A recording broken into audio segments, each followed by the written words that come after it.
This is season 3, episode 6, sponsored by Kohler Mountain Bike Reserve. We thank the sport. We are here with Stay True, Brandan and Kevin.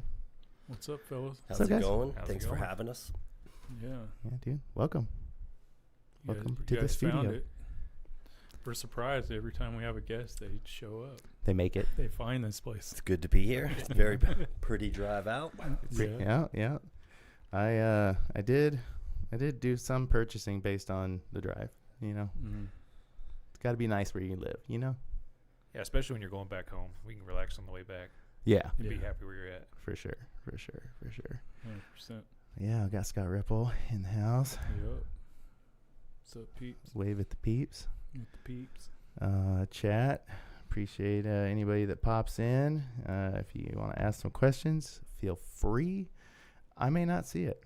I may not. That's live show. I do a lot of stuff here in this hot seat. But enough about me. Stay true. Tell Who are you guys? who are you guys? Honestly, Scott, it's funny you say it like that, because I was like, when the name popped up, I was like, I had that genuine reaction. Who are these guys? Well, I've been away from Arkansas for quite a while, so because I used to live here before, then I left for a while, then I came back, so and jumped into this mountain bike scene. So Brandan usually knows everybody, so I don't mean that in a bad way, but who are you guys? I'd like to know. Yeah. For me, I'm Brandan too, so that could get confusing. Yeah, Brandan and Yeah. Brandan. But yeah, man. So I'm moved here from Houston just probably 3 years ago. So All right.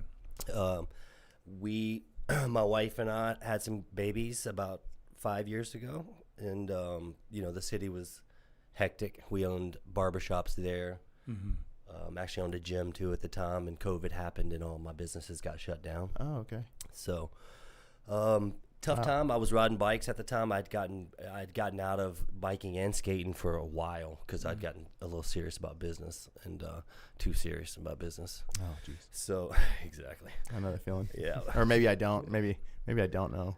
I don't get serious enough. Kevin understands. You do lose the fun in life, and there's value in that, and so you can make a little more money in business, but you lose life value, and sometimes that's important too. So yeah, I understand. Cities are cool for blowing and going. Yeah, 100%. Totally. Consuming. Right. So. Mhm. Yeah, I came up here. My wife and I moved up here probably 5 years ago. Going on 6 now, I'm almost. So we came up here from Austin and moved up here for the same thing, city, working all the time, and finally decided wanted to move outside of Austin and get out, get some property and stuff. And then we started talking about moving. And come up here camping before, but came into Fayetteville, and I talked about it for years, and finally just decided to jump and do it. you Yeah. know? And it wasn't a decision of money or anything. It became a life work balance, and what do you want, So did you all have any ties here, or it's just kind of random? Or I didn't have any here. They're the same way. Really? And we didn't have. You get asked that immediately as soon as you move. It's like, well, Like your what? family up here? What brought you here? yeah, what brought you here? Did Yeah. you lose your job? I didn't have any ties either, aside from a childhood friend that his family was from here, but he was born in Sacramento and raised, and he moved back here and just kept bugging me. You got to come out here. You got to come out here. And I just sold my house and moved in 2003 and lived here for 9 years. So, but in Houston, you had multiple businesses. But just Barber, not a bike oriented thing. Yeah, so I'm 45 now, so I started racing BMX when I was 5. So that would have been about 83. My parents owned a bike shop back then. So I raced bikes pretty serious for 10 years or so till I was about 15, 16. Sick. And then I got into riding trails. I got so sick of the competing. So I got into riding trails and riding street. And then I did that till I was 20 and started cutting hair professionally and was breaking wrist and was like, I can't keep doing this, I needed to focus on the cutting, you know. Right. And so, you know, you ask who we are, that's pretty much who we are, you know. So like I've been skating, and I started my life skating and biking, and got serious about hair cutting, and kind of left, you know how I'm sure you guys are like me. When we get into something, we get all the way into something. You dive in, yeah. So unfortunately, I left the biking and skating behind for a while, but thankfully I did, because I came back with just a ferocity, dude. Just I love biking, gives me this stoke that I used to have, you know, and I'm addicted to it. Yeah, dude. I'm not going anywhere this time, dude. That's great. That's great. What he said. Yeah, That's what he said. I got. Yeah. Yeah, I mean, and also too, I think you touched on a funny thing where, like, you know, we're as in this shred culture, we're all kind of like career hobbyists, and like, but if we get into that hobby, like, we're going in like it's a career, you know what I mean? Like you're diving full. Well, and that's kind of where my life's been, you know, a blessing, is I've been able to do what I love and do it and make money, and I've done well at what I've, you know, so That's great. That's awesome. and I learned all that from skating and biking, and just applied that to hair cutting, you know, and just like still do it my way, you know. That's what's always deeply embedded in me, you know. Yeah. And I can attest that for Kevin too. Kevin's doing it his way, you know, and I think we learned that from skating, you know, from biking. For sure. I think that's something that we probably want to insert for some of the viewers that might not be familiar, is the skate shop component to the bike and barber shop. So yeah, let's talk about that a little bit. Well, we both started skating. I mean, I've skated whole life, and then moving up here, continue skating. So that was a big factor moving up here, was that Fayetteville does have a skate park. So, Yeah, for sure. which is huge. Yeah. So it was like everybody's multidisciplined. So I mean, we all ride, skate, and everything. So I think when Brandon started talking about the shop and stuff and BMX, it was almost natural to be like, well, got to have some skate stuff. Got to put some to cover skateboards in there. everything. Yeah. And Brandon and I were talking about that today.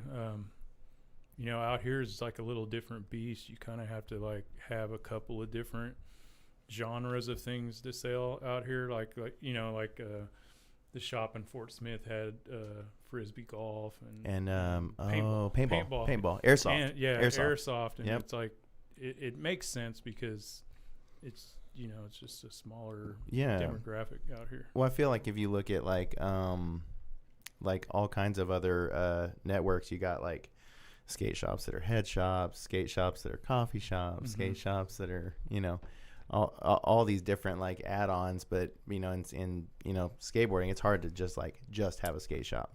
Yeah. Like I think kind of what you guys are talking about might be a little bit of trying to cater to everybody and not end up catering to nobody. You know what I mean? You're So, right. dude, that's a great point. That's a great point. For us, I feel like we're just really combining the things that we're super passionate about. We're not trying to reinvent any wheel, you know. Sure. Or we're not trying to supply something for everybody, even, you know. Right. Yeah. It's not a one-stop shop. No, but I get what you're saying too. Like, you almost have to have that other stuff to carry the skate stuff, which I do agree with. You know? Yeah, and I wanted to piggyback that with just, you know, that concept. But what you guys took is even more brilliant, because you took some the skateboarding, biking, and barber. It's like way more connected than some of the other things you would see, like paintball and skateboards. It's like yeah, totally. Kevin and I are familiar with the shop in Houston called Reserve Supply Company. It's just a cool men's clothing boutique, you know, and I noticed a lack of something like that out here as well. So that was another, you know, vision for us, is to have this men's retail store too, you know, in that way too. Yeah. There's going to be a time when I want to step away from the barbering and not be there as much. Like, we could have the retail side of things still kind of carry it, and feel a need out here for dudes to have a shop where they can go and get some good gear, and you're not buying. And there's so much growth planning for Rogers. I mean, I read a lot of articles that Sure. they're trying to grow downtown because they're competing with Bentonville to some extent. Even for the people that are here, dude, like for me, it felt good in Houston going to Reserve and buying something and knowing I'm supporting Jason, knowing I'm supporting, this dude cares about where he's buying his stuff from, right? So that's what we're about, you know, and that's what we want to bring that experience to here, and we've done it. Yeah, and I love the shop. I love it. Thanks, man. It Appreciate looks it. really Well, good. and just a shout out that we talked off camera, but Scott actually got his haircut Yeah, by you guys. yeah, it Looking turned so out fresh great. and so clean. Look at that cut. If I could zoom in, I would. I lopped off all the locks. It's getting warm, so I said the locks are going. Witness protection. Yeah. Yeah. Well, now you blew his cover. Great. Yeah, I know. Trying to be a different person for a little bit. That's It's great. good to have a shop like with the skate stuff and the bike, and have multiple, to have both things, because For sure. just having a skate shop these days is obviously tough. Yeah. Mhm. BMX would be the same way, just having like one sole, one sole shop. Well, honestly, I wasn't into mountain biking in the 80s and 90s because it was a completely different beast, right? Like it was like spandex and, high seat post, and I was a BMXer and like I wasn't going to do that. But now I feel like it's all sort of blending, like a lot of the moto dude courses are looking like BMX courses. A lot of the mountain bikers are riding mountain bikes like they're skating. So I feel like a lot of the stuff is blending now, and that's sort of what we're just a product of that. We're just a product of all things rad. Dude, Yeah, exactly. Preaching to the choir over here, In dude. flow state. That's, We're about that flow state. Yeah, that's Don't matter how we get there. So much That's right. the same. It's so much the same. It was a little bit of a road to get there, because I had, he got me into mountain biking. Like he swooped in, get a mountain bike, and then left. And I'm like, okay, I got this mountain bike. What do I do with it? And so I'm just researching, and I went through the Garmin and the fanny pack and stuff, and it just didn't feel right. And then I started getting better and started hanging around with people that like to jump and learn how to jump. And then I was like, this is like skaters. This is what it's when the shred culture connects. 100%. And then I started feeling like home again. It gets that session aspect to it. Yeah, totally. Sure. Versus cross country riding versus more of a sessioning, and that's to me where the skating thing, the connectivity of like. It's like the rail yard. You're so it's right. more of a session. Well, yeah, and if you want to be real, like as a kid, that's what really filled us up. Dude, a lot of us didn't get that from our folks, So like when I was around the homies and like getting that stoke, if that was like something I wasn't getting at home, So like I feel like that for all of us, still we need that, and we need, especially from other dudes too. Like it's important, man. Yeah, it's fellowship. It's the kind of like when you bond with somebody who's truly like-minded, and when you walk in and you realize you're like, I can be myself around these dudes. Yeah, like that's so important to find those people in life, and just to genuinely like encourage one another and pump each other up. Like that's good stuff, because it's fun to play grab ass and do that. I'm into it, but at the same time, like I'm genuinely stoked for my homies when they're doing cool shit, and I think that's those kind of relationships I want to be in. That's funny. That's great. That's great. Put that on a shirt. And we even talk about like what Gnar is sometimes, like like what's the definition of Gnar, and it's like it's whatever's Gnar to you. You may be just starting out and hit like a little bonker jump, and if that made you shit your pants, then that was Gnar, and you pulled it off. That's what it is to me.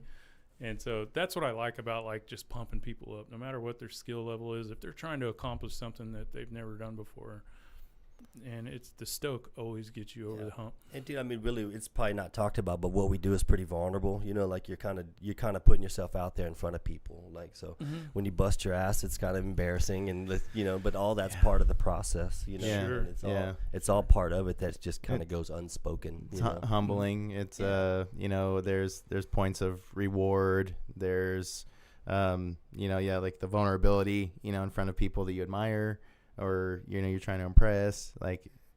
And this sport has a way of humbling us, right? Oh, yeah. I got humbled hard, like $4,000 worth of humbling on my knee. Yeah.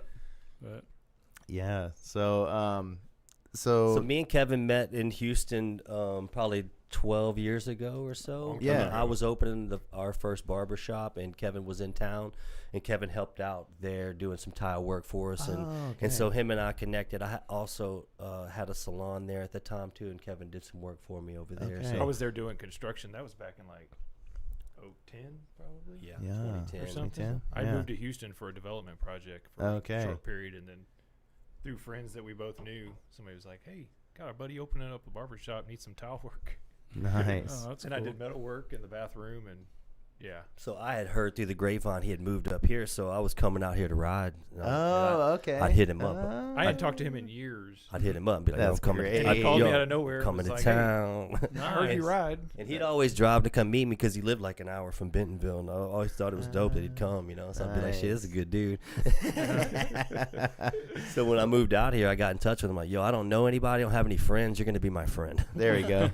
You gotta lock him in. You gotta pull him in by the headlock. Well, Keep at first keep I him thought you were locked. just getting a place out here. You're like, we're getting a place. Oh, I was yeah, like, I did. Cool, man. I was like, Yeah. that's That Be is- up here more often. Moving out. Dude, we Yeah. bought a house out here. It's like sight unseen. Like our realtor was going through it with like an iPhone and shit, and like we bought a house like that. So it was pretty, yeah. crazy. I mean, We were dude, just- Scott did the same thing.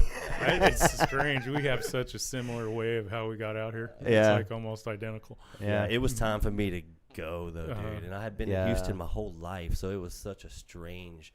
And in Houston, it was a big city, but man, we knew everybody, man. You know, so moving out here, like I didn't know nobody. It was like, I'd be like, damn, nobody knows me. out Well, here, man. I mean, like It is a little to different. but to come to a place like Northwest Arkansas, it's like it's such a transplant hood. Yeah. You know, Mhm. like Well, that I didn't account for either. Like, there's so many people that moved here from somewhere else, and Yeah. that just made it so much easier than I anticipated. for sure. Totally. For Yeah. sure. Yeah. I originally moved to Clarksville in 2003, and that was rough. From Sacramento, you know, pretty big city, not as quite as big as Houston, but it's city, you know, and just going to a small town of 10,000 people, man, it was tough. Dude, just cutting hair in the city for so long, everybody moved to the city from somewhere else, right? So I heard right. all these people tell me this, you know, I don't know anybody, and then I'm in that situation like, fuck. Yeah, exactly. I was such an unempathetic motherfucker. Yeah. Well, and I mean, you know, and then coming to a place where you can like, you know, set those reserves aside and then like take a breath, like, Dude. So I sold my businesses back home, and we did pretty well, and I took 2 years off, you know. Okay. And I was just back home. I had turned into this, you know, the boss man, and like, you know, we had like 40 employees. We had three barber shops that had like 10 chairs each. And so I want to stop you real quick. Was this during COVID? Was this in the height of COVID? Yeah, so we opened up in 2010, and it's the business. But the barbershop's called Cutthroat. It's in Houston. It's still Okay. it's still It's still alive there? and well. Okay, Still alive cool, and well. cool, very cool. So Very yeah, cool. so just it just got to be a beast, and I was like, I was like the guy that called everybody out, and like, you know, I was everybody's mentor, and I like, you know, needed to be this thing for everybody. And then I had babies, and I was like, I can't keep doing this, man. Mhm. You know, so it just having babies for me at 40 just really changed everything, dude. I was doing competitive bodybuilding before that too. I owned a gym.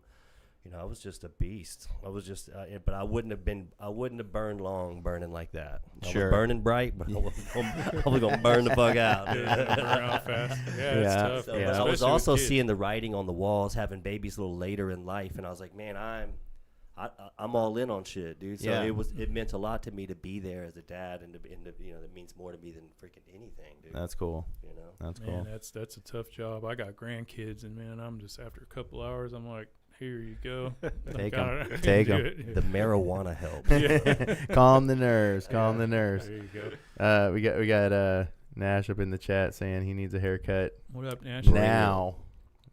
So you Now. can't have it right now. Right he's now. in the he's here. So in the city, there was like after hour prices. You Yeah. could pay like $100. I'll and meet get you there. Absolutely. Yeah, there you go. yeah. Absolutely. Did y'all That's do pretty that? cool. $100. $100. Yeah. I'm not for sale like that. Well, when it comes out waving, you might. Right. You Yeah, might- good you point. might be. Good point. Maybe I am. But yeah, no, I mean, I think that you know, like having a business in a bigger city and like pulling it here, I think that's something that I'm curious to know, like if there was any kind of like shock and difference between like having businesses in Houston versus here? I think for me, like I thought it was gonna be come out here and it's gonna be pretty easy to like get it off the ground, get it going, you know. But I ended up running into a lot of stuff with the particular building that we were going into. And this is the one you're in now? Correct. Okay. Yeah. Okay. So we went through a lot of stuff that I would have never dealt with in Houston. That building didn't even have a roof in the back when we got into When you got it? Yeah. So Okay. we looked a long time for the space and looking at all the different buildings downtown because we knew we wanted to be downtown. That was key. So it really limits your buildings that you're looking after. So that one was definitely, the location was great. The building was in horrible rough shape. Didn't have a roof in the back. The whole facade was being redone. Through the negotiation process, it just took way longer than we thought. The building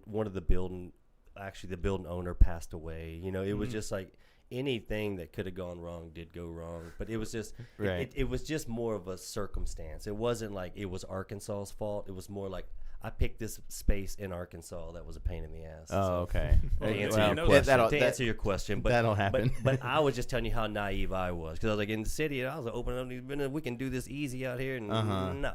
Yeah, and especially its location, like at the square and stuff down there. That stuff. Yeah, I was gonna. Dude, when people walk in, they're like, "You got a good location." I was gonna like, pop this up. We don't know, dude. I'm popping this up we full went screen through for the so chat. much BS How to old get is that this building? location. Is it 100 years old? Yes. Yeah, Yes. that building was stated I think the earliest record of it was in a paper in 1895, I believe, and it was the Blue Goose Saloon was the first advertisement for that address. Wow, It was a that's men's gnarly. clothing store not long after that, and Okay. so we're pretty stoked to bring it back to a men's clothing store. For sure. Man, there's that building so has much history in there. Dude, we're stoked. There's a picture of the building.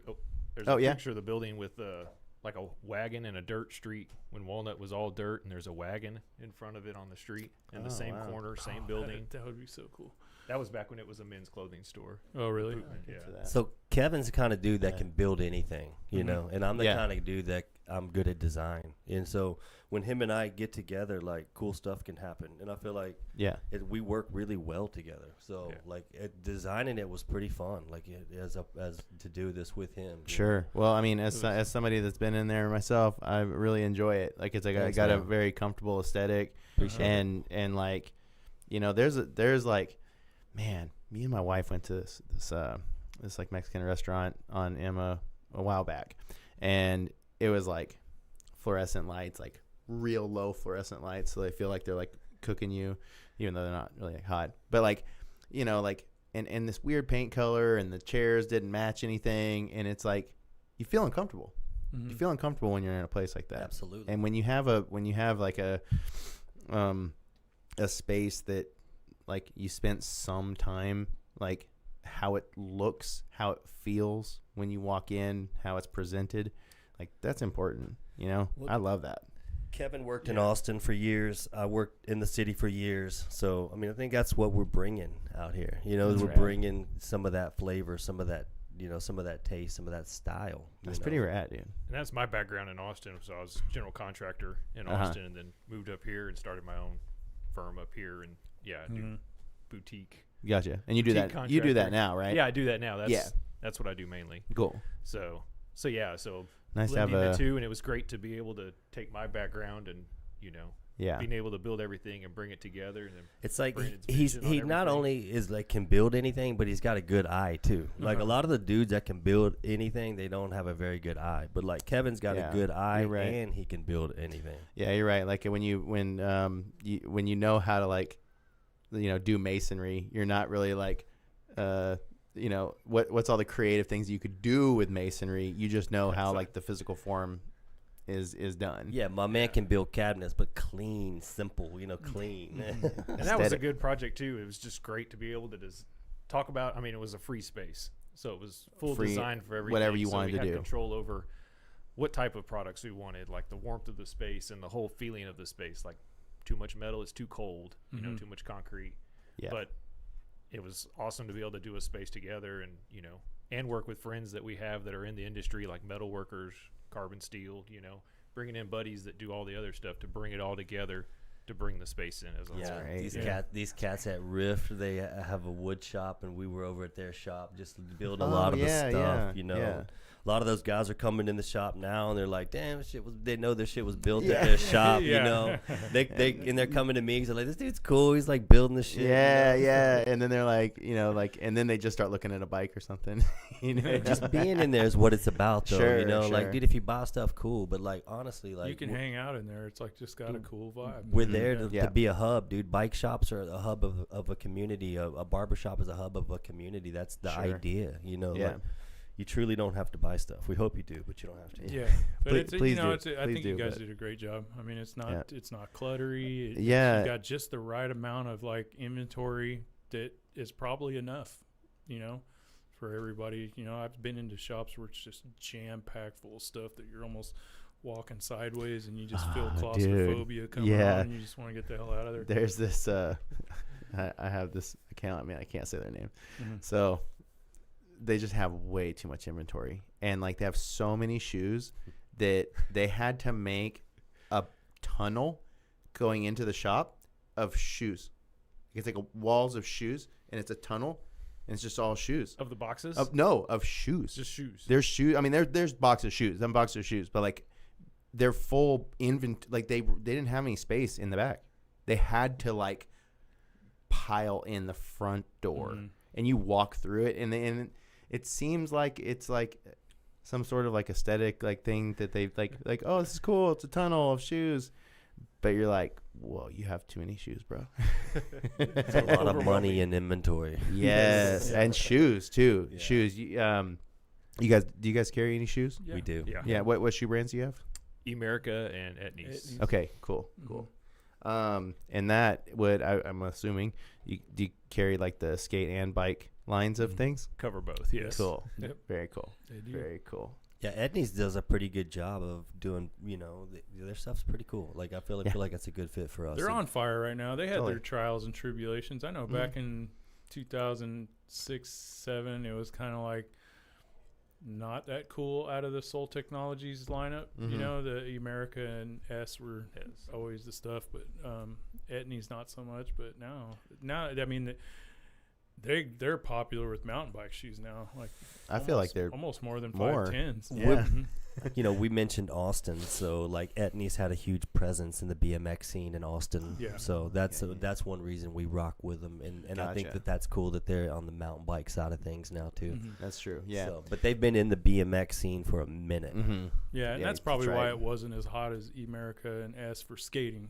It was more BMX And shoe back being then. in Austin and all the Austin cats being sponsored by them, it's like we Yeah. definitely rock with Etnies. Yeah, for sure. Yeah, For better or like the worse. brand. I had the mids for a while. The mountain bike mids. The I can't crank. remember- That's like No, it was No. a different name, and it has the Velcro across it's the top. it's Seminux shoe, right? No, Yeah, it was Sunuk shoe. Yeah, they have a mid. He has a low and a mid. Yeah, but I With can't remember what the Velcro. model. There was a what mid with the model name Velcro. I is. can't remember the Yeah. name. Yo, I ride in all skate shoes. Yeah. So- Oh yeah. Me so too. do I. Straight up. Yeah. Same. Like I ride downhill everything Yeah. in skate shoes. Me too. I need my foot I either wrapping rock around the cabs pedal. or slip-ons. One of But the two. Etnies is even doing like the Volk sole. So they're doing the stiffened sole for Okay. the Michelin for Mhm. biking. Oh, so it's yeah, a skate yeah. shoe, but with a stiffer sole. Yeah, because like I wear just like standard Vans, and like I will say just like the floppy sole is like a little much. I mean, like I feel like my foot wraps around the pedal, you know, but I like it. I do too. I feel like the Vans BMX are pretty good. Like because Okay. it's got you know, it's got a little bit more cush if you stomp your heel or something, you know. So, but Etnies I feel like does a good job too, and that's you know, so you know, it just depends on what I'll ride anything really. But Yeah. I have a pair of the BMX Vans mids, the 114s or the 411s or something like that. I always ride the slip-ons, like the Vans slip-on BMX. I think are sick. Oh wait, they have slip-on BMX. I did. Yeah, oh, they you do. blow They my do. They mind got right the. It's got a They toe do. cap I did on not it, know right? that. Yeah. It's got like a rubbery toe cap. I But the did not know Americas is what I've been riding in right Okay. now. Their slip-ons are sick to ride in. That Okay. little hill thing, I feel like it's amazing riding shoe. Really? Yeah, I love it. It's interesting. I like that. I like coming from skateboarding. I never was a cup sole guy. I always liked vulcanized because just the board feel. So as soon as I switched to just wearing Vans, I just felt so much better. And a lot of my friends were like, "How do you ride those, man? Does your feet slip off?" And I'm like, "No, you got these spikes coming out of these damn things. Like you could probably ride anything, really, you know." But Yeah. I like the more floppiness feel of it. I like feeling the pedals. Right. Yeah. I think I do too. I think that I was riding the Bontrager. Like they just have they have a few different lines, but it's like their flat pedal sole shoe, very hard sole. And I was told when I got into mountain biking that you got to wear mountain biking shoes. You just have to. And so like the first year, that's all I did. I wore the mountain bike shoe because people told. It's like Scott, you were saying that earlier. Like Same. you're being told. You get into mountain biking, you're like it's supposed to be this certain thing, and you're like, okay, I don't really know what I'm doing. And then like when you find the skater, like I can just be a skater mountain biking, and be loose about it. And do my own thing. I can wear a skate shoe, like what's the diff, I don't know. I feel like I have plenty of grip. mall grabbing in mountain biking when I first started. Mall grabbing. I was a mall grabber. Is that wearing mountain biker? Yeah. That's wearing all the for stuff. The first couple months. Yeah. Until I was like, okay, you don't need to wear all this crap. Like I got misguided. I I feel like people just want to belong to stuff, Yeah. So, Sure. Yeah. You nailed we it right know there. like when we skate, like we belong to that clique or whatever it was, Sure. like, and you dress like that, and that's just what you did. That's a good point. Your So instinct I is to fit in. So I think in that, so we get into something, we're like, okay, like how do these people dress? So what do these people wear? It's Yeah, like, I right. did the same all right, shit. everybody's got the fanny pack. I didn't on. go all the right, way you with know. it, but I did some shit. I'm like, Oh, dude. getting on mountain biking. Bro, same Me here. and my wife joke, like getting Same on here. mountain Getting biking. on mountain bikey. Yeah. Mountain Smith bike, glasses and shit. Smith glasses. The accessory market. Yeah. Yes. Right. Luckily, I can't see, and I have to have prescription glasses, so I could never do the full- Terminator, Yeah. whatever you call them. I did I the rock 'em. Camelback for a minute too. Yeah, I did so- too, dude. Uh-huh. I I'm did more too. just a water bottle guy, Yeah. I never ended up drinking water at all. We'd ride for 2 hours, and I even got a little shot glass thing on that damn decoy, and it's like I don't even touch it. Dude, I was like bodybuilding, so I'm all like protein. Oh Yeah. yeah. Gallon And of shakes water. it. Yeah. You're all riding with a gallon of water. Yeah. Ate up with it, dude. Yeah. No, that's funny too, because like in mountain biking, there's so much like accessorizing. But it's so unnecessary, man. There's Some of it a is. lot of it. Depending on your riding style. I got homies Sure. that never got out of it, and they went right from BMX into mountain biking, so they laugh at all the trends in mountain biking. They're like, dude, this shit is silly. That's you know, great. That's great. like the boost Yeah. and the 27.5 and then the 29, like all these things, bouncing all these around. things kind of become popularized, and then they're also big money makers too. yeah. It is like Yeah. slaughter pin. Like everybody's got the packs. Not everybody, but you see people with packs and all the, the plugs and the tools and all this stuff. And it's like, but your car is right there. Like, Yeah. you're so close to everything. Yeah. I get it if you go out riding. I mean, not around here, but If you go Colorado, out, trail, Arizona, if you you're can going ride San out, trail Diego's riding. the same way. You Yeah, climb 2,000 yeah. feet, you're far from. And your I get car. it. Yeah. Here, wear a bag, some tools, plugs. Dude, Yeah. I was mountain biking in Yep. Houston, and Yep. all these dudes overbike out there. They have like these huge bikes. They're wearing like full face. No offense, Houston. Sorry, full face. Full helmets. face, You know, they, like, 170, 190. yeah, because it's like they 30 think yards the, off the feeder lane. the bigger the bike, like the better the bike. So I think there's that. People just have that that idea. Sure. I do. I'll wear a full face. Like Sunday, I'll probably wear a full face because. But I'm talking like on just regular cross country trails. Yeah, not like yeah, even no, dude, jumping. no. So nothing against full face. I'm just No, saying. no, yeah. It depends on how many people you're riding with. Like Sunday, I know there's gonna be so much stoked involved that Yeah. stupidity is gonna come out of me here Yeah. and there. So I better put a full face on. Yeah. Well, I mean, like I wear a full face because of my teeth. So like, I had a bunch of dental surgery, and like, I was skating in Missouri, and I fell in a bowl. I was skating in a pool, Smith grind, locked up, fell to the bottom, felt my mouth, and I could feel powder in my mouth, and Oh, man. just like pulverized my teeth. And so like I put a lot of money into my teeth. Absolutely. So like, dude, like I feel like if I bust my teeth riding, I'm just like money. I just see money, Those chiclets are Dude, I have valuable. to take a leak again. real Yeah, quick. dude, let's do it. Yeah, We'll take a break real quick, and we'll be right back. Sweet. I don't blame you.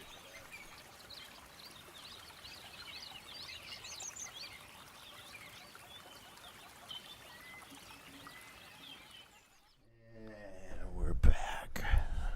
Back, Nice. talking about pads and Wearing skateboarding and pads. mountain biking. Yeah. How The difference. the difference, like with skateboarding, it's like you never wear pads, and it's kind of odd to see people padded up. But then with mountain biking, it's kind of odd to see people not wearing pads. If you're Kind of if you're on a trail and you see somebody on a mountain bike trail with without no a helmet, helmet. Not cool. It's almost like, bro, what are you doing? yeah, you know? like we need to get you somewhere. Yeah, Not cool. we need to get you somewhere. well, the rail yard's a great place for seeing kids with. Oh, jeez. without helmets. Right. Bro, that is like the number one place to see people riding a bike without helmet. Yeah, but you were saying the full face. You Yeah, know, full face, Tom. I Yep. completely get it. For me, I was getting back into mountain biking, and we were going out to Spider Mountain a lot. And yeah. I was like, I went from BMX days not wearing helmets at all, Yes. right? So now I'm like, I got a helmet on, so I was like open face, you know. Yep. Going out there a lot and riding. Dude, I went to Colorado, rode, downhill, open face, Sure. just thinking like I got a helmet on, I'm good. And then one day we went to Spider Mountain, I drugged my face and had to go to the hospital. I was like, Did you get like stitches in your face? absolutely, Oh, dude. jeez. Absolutely. It was Where like, at?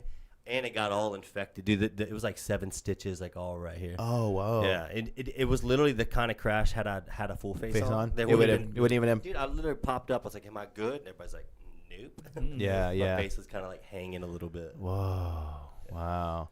And then that got infected. So that Oh, wasn't cool. jeez, Yeah, bro. so there's Yeah. that. So yep. from now on, Yep. if it's high speed downhill stuff for me, full face Speed. easily. So it's the speed. Yeah. Yeah, I get it. If we're I get if it. I'm riding like jumps that I'm pretty comfortable on, Mhm. it's really just the speed stuff. For sure. Because that DH stuff happens so fast, dude. As you guys know, especially when you're riding downhill, it's like everything. Have Yeah. you ridden much downhill yet? Oh yeah. And Yeah. even sometimes, like I was on Furnace or whatever that one is, the adaptive trail that they built. Furnace, yeah. And I was just by myself cruising, and I just went around the berm, and I just washed out.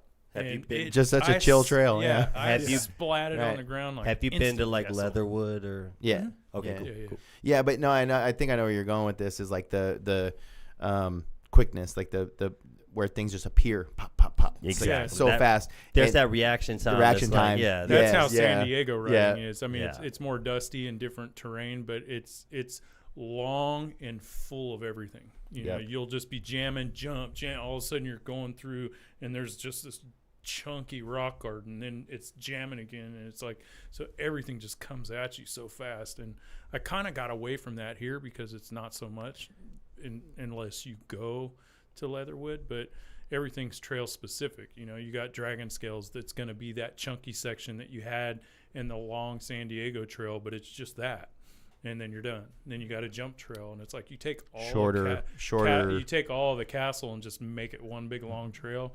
That's how it was in San Diego. Yeah. I feel like they do a good job around here of making trails that are good to ride, like for daily riding. Oh, Sure. yeah, Yeah. love it. Quick, Yeah, quick, yeah, I quick, love quick stuff in, that's, quick out. Not going to break you off, Mm-hmm. too. Stuff's built well, and it's fun to ride. The castle is really brilliant because you can just sit up there and go, single track loam, some chunky stuff, dragon scale. I want to jump. I just want to do some little quick jumps on wildfire. It's like you can just sit there and spend some time there and just practice. And the other thing that I really like is that you can bring a lot of people, all skill levels. You could bring like a group of people. It can be any varying level of skill, and there's something for everybody to ride. And we'll bring our ladies there. And they'll do this one, and we'll do that Yeah. one, and then we just all meet up. Yeah. Bentonville's Yeah. great about that on all the trails. Well, even Kohler too. Yeah. All Oh, the yeah. trails around here are great with that. Mhm. Everybody can go ride in a group. Yeah. Brandon, we can go. Wives, everybody can go and ride together. Mm-hmm. And Yep. there's Yep. not many places that you'd have to like get off and go. Yeah. Or there's a go around on it. Yeah. Well, to me, I remember life pre-internet, you know, and you'd have to like cruise around the hood to like for find your homies. You had to look for it. So the I fun. think Bentonville has a little bit of that aspect to it too. Sure. It's like if You I'm gonna just show up. I'm gonna go out solo dolo, and I know I'm gonna bump into somebody. Let me go see who I'm gonna find. Dude, that's a great point. You know, Scott brings that up a lot to me, Right. and he's like, "I'll go out by myself, and I'll run." It's into like some back folk. in the day. Yeah, I'm yeah. trying to tell you. Like, Hit the let neighborhood. me go see who's out. You know? Hit the neighborhood. Yeah, I can yeah. just roll go up to cruising. the castle and go, "Oh, hey man," and let's Straight up. start riding, and it will just rip. I Yeah, honestly, I like it. I kind of got into mountain biking to get away from people, which was sort of fun. And then I moved to like the most socially mountain bike places. I love that. But I love You're people. right, Don't you're get me right. wrong. Yeah, like, you're right. Please come into the shop. Please come to see please this come in, unsocial yes. person. I love that. But no, for real, because it's like my career's been very like, you know, in the public, dealing with the public, and very image driven. So for me to have a couple of years off selling the shops and being able to be in the woods a lot and not worry about how I look and not worry about showing up for anybody, like that was good for my soul, you know, like, Yeah. and we don't realize it, especially in our 30s, like we're just grinding away, dude, and we're like so worried about how we're looking, Yeah. you know, Outward appearances. it gets Yeah. exhausting. Outward Like, let's appearances, get yeah. real, it gets exhausting. So It does, and especially just each decade you go through, the 30s, the 40s, it's just like a different challenge, and you hurt more, things hurt for no reason, and then you feel like you have to stay active more, you know, because you don't want to lose that relevancy of just being able to do stuff, you know.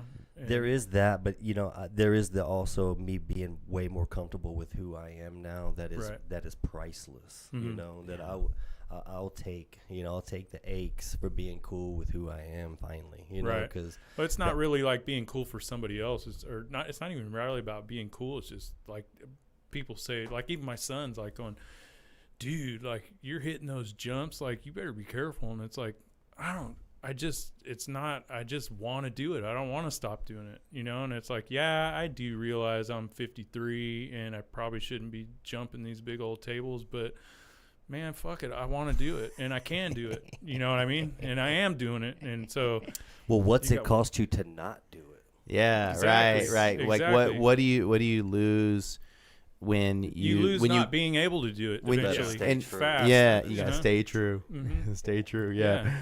But I mean, like, yeah. What's the thing that you lose when you lose that part of yourself, when you're like willing to? It's that to- youthful to- drive, or there's just something Yeah. in you, that spirit that you just like, you know what? I'm not this old fart that can't Yeah. do anything, you know. Yeah. And it's like I'm not doing that. I want to have fun still, and I'm not going to stop. But I think that we're stumbling on like the combination of these two thoughts, where it's like, you know, you don't care what people think about you, Mm-mm. but you need to serve yourself. Like It is it's for a little myself. self-serving, you know what I mean?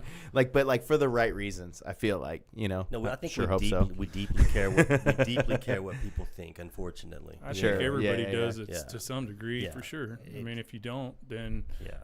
you know, you don't that- respect yourself. But Like, that can be to a fault, I guess, is what I'm saying. Because Yeah. we can try to show up certain ways, you know, to appease people, and then not realize who we are. And I'll speak for myself. I've done that in my life, and that's what in my 40s has been about, is just being cool with me being me and not having to be anything for anybody else. And that's been such a relief, you know, for me. yeah, for sure.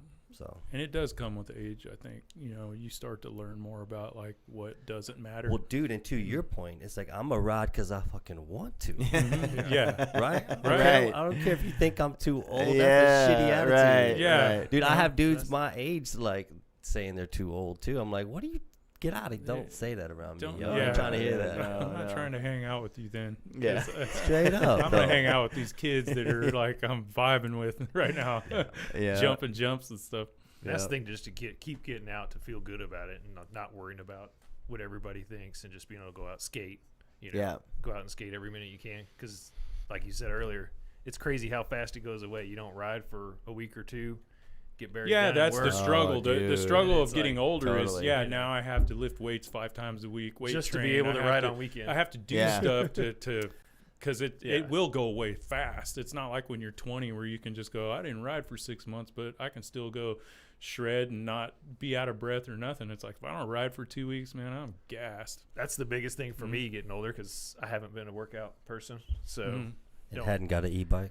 and I And haven't got got to eat, anybody. right? yeah. You got to do one or So, the other. Yeah. Yeah, and I didn't work out for years and skated every day just fine. Road bikes, fine. Yeah, you know. yeah. And then finally getting older, it's like, oh, I really have to I have to work out and do other things so that I can just go out and skate and have a good time and bring Yeah. enjoyment. Yeah. Do the things I want to do. You know. I think one of the biggest things that And I I've keep learned riding. is stretching Yes. and like being like limber and flexible. Like that's the number one thing that as you get older you want to retain as much of that as possible. Yeah, I do yoga stuff for 20 minutes at least 3 or 4 times a week. Especially for skating. You know? Yeah. Skating is the biggest stretching. And Yeah, but bike too, because like I'm complaining about my technique right now, and like I know it has to do with like how much I can like separate, get it to the side, you know. But you know what's funny when you say that? Like when I'm riding and just like watching like clips and stuff, like I'm doing stuff, right? But then I go home and I'll get down on the ground to help my girlfriend work on something, and I can't You're get like, up. Yeah. But then she's like, "Why can't you get up? You like jump your bike, fall, and pop right back up." And I go, "Oh, it's just different, man. You got It's like something adrenaline about and stuff." when like, you're skating or riding, you're in the mode, dude. yeah, It's different. it is. It's totally different. weird. Yeah, I think it just taps into something that we've always loved, you know. And I think as older men, like it's so good for us to nurture that inner child. And I don't know that we even realize that we're doing that, but the reality is that's what it is, you know. It's our way of loving on that little boy that's still inside of there, you know. Yeah, well put. You know, well put. yeah. Yeah, That that's little boy's exactly still what it there, is. and we get serious in life and forget about. I've gotten serious in life and forgotten about that little boy. You know? Yeah. So Yeah. don't need to keep doing that. You No. know? So biking and skating's perfect. You know. Yeah. What's For cool sure. for me about the skating, because I gave up skating for a while, so kind of getting back into it, it's like I can progress quickly. You know, like in biking, like takes a while for me to progress now. You know, and like I suck at skating, so it's like it's pretty easy to progress right now. Yeah. You know, But, it's dude, nice to start from the low ranks and go up. Dude, You know. the muscles in skating is like that. It's so fast, you know, Yeah, it's dude. It's quicker. like it's totally so different. Yeah, so Muscle, different. fast twitch. Absolutely. Muscles I So- work feel like that on the bike sometimes. Absolutely. Like, But I think that takes a humble piece, you know, for us to be like, dude, I'm down to like do something I suck at, you know, like I'm down. Yeah, I'm like, down like to do or that. like you're Yeah. like Especially as we get older, because Sure. the older dudes don't really do that, you know, like they Well, just kind of do the shit they and- do, and they find some shit they're good at, and they stick to it. Totally, and I actually think that that's something that I really want to like touch on with like local Northwest Arkansas riders, is that there are people out there that are like really good for that person, like that age group, or like that, you know, weight type or body type or weight class or skill level. And like we said earlier, like your version of Gnar, like what's Gnar for you. There are people out there that are just like sending it for like that person, and that's Gnar. They're sending it hard for them. Absolutely. But they don't get the same credit because you're not doing a 360. You know, you're not doing a backflip, so it's not really that cool. It's only a You 5-foot table, not a 20-foot table. Yeah, It's so like- you're really not that cool, yeah, bro. Yeah. Sorry. Yeah. So Yeah, I Yeah. mean, progression's progression, you know, and I think it's the elitist attitude is no fun, you know, and I think for me that's what's been cool about mountain biking is that it feels so much more inclusive than like skating and biking did to me. That's a back good in the point. day. Back in the day, I Yeah. felt like the skating and biking stuff was really cliquish, but that was a long time ago when I was in it. No, But the mountain you're biking, speaking truth, my the friend. mountain So- biking scene to me felt way more inclusive, and it's probably you know it's you know I don't know what it is. What do you guys think it is?